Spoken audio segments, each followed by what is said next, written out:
That's your money saying it's time for a McDonald's run. Because with new McValue at McDonald's, you get more than you expect. Like buy a 6-piece McNuggets and add a McChicken for just $1. Your money says let's go. Get more than you expect with new McValue. Prices and participation may vary. Valid for item of equal or lesser value.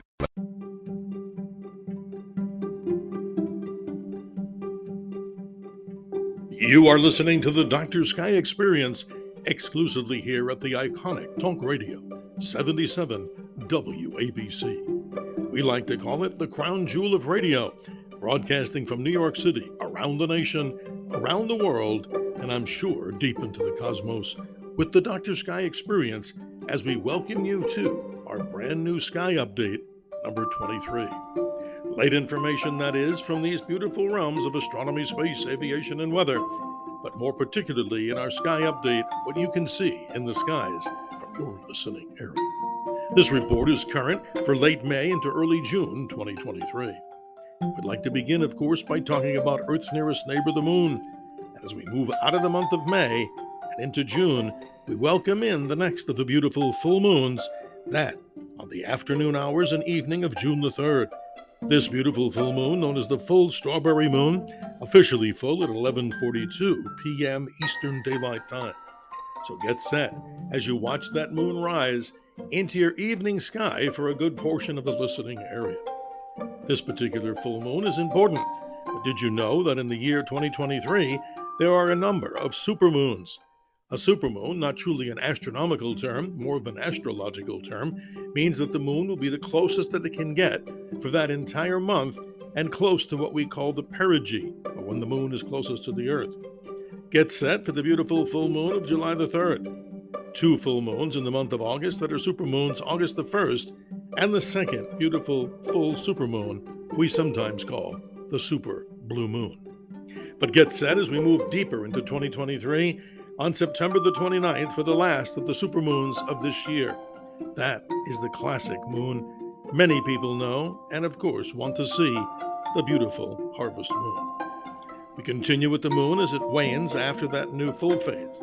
The full strawberry moon, as I mentioned, on the 3rd. Last quarter moon on the 10th of June, that rises around midnight and is high in your southern sky or into your sky just around the time of sunrise.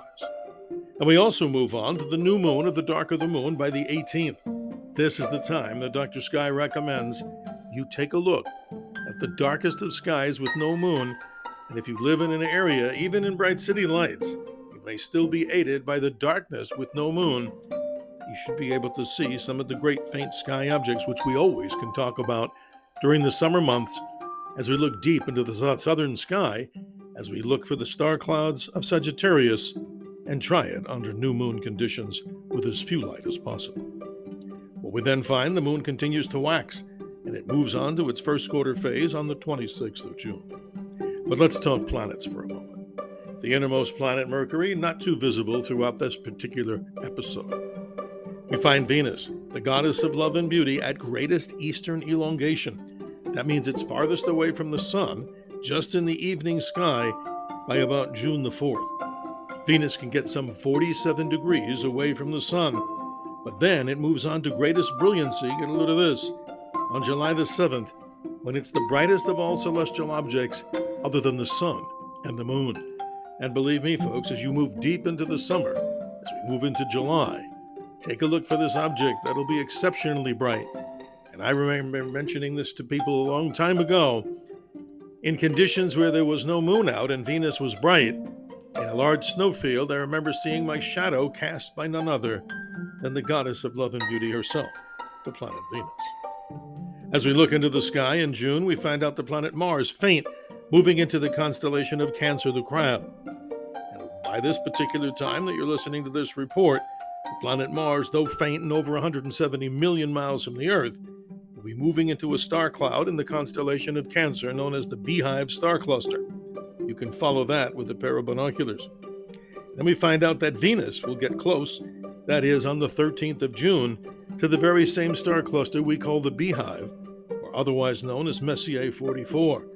A spectacular sight in the darkest of skies, but binoculars will help you.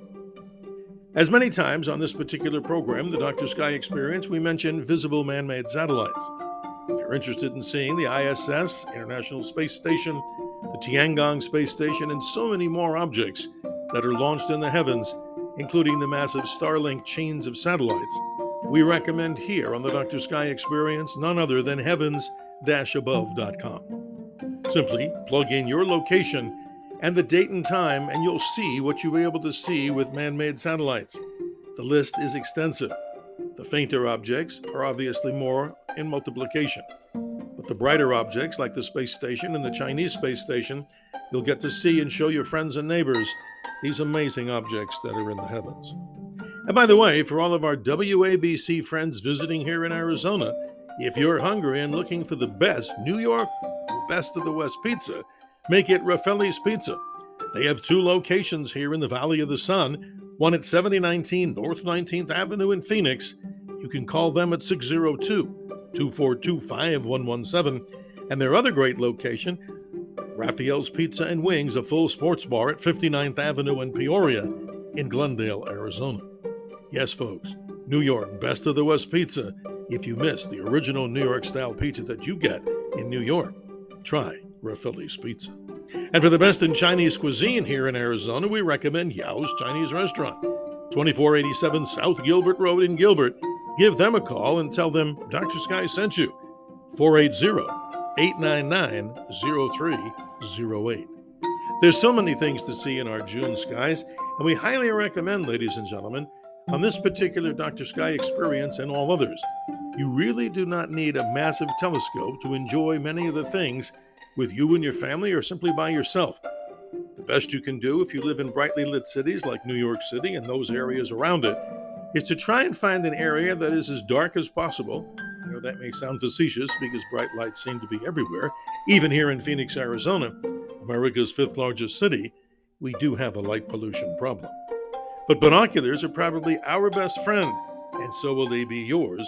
They're easy to use, and you get to use naturally both of your eyes, if they're in good health, to scan the heavens and not only see satellites, but many of the objects that we do talk about here on the Dr. Sky Experience. We're privileged and honored to be with owner John Katsimatides every Sunday on the Cats Roundtable, and you can check out times and availability for those shows by simply going to WABCRadio.com. And we appreciate you listening to the Dr. Sky Experience, where our blog of updated information from the realms of astronomy, space, aviation, and weather is also there. If you have an email, simply send it to me, Dr. Sky at drsky@gmail.com. That's DRSKY show@gmail.com. Dr. Sky reminds each and every one of you to always what? Remember to keep your eyes to the skies, as I'm simply your navigator on the highway to the heavens. And then every other Wednesday morning, here with Frank Morano, you can listen to us for the entirety of an hour, as both Frank and I agree to change the name, albeit for the 1 hour, from the other side of midnight to simply the infinite side of midnight. We hope to expand your minds and look forward to hearing from you at our email, drskyshow@gmail.com. Clear skies, health, and happiness. We'll see you next time.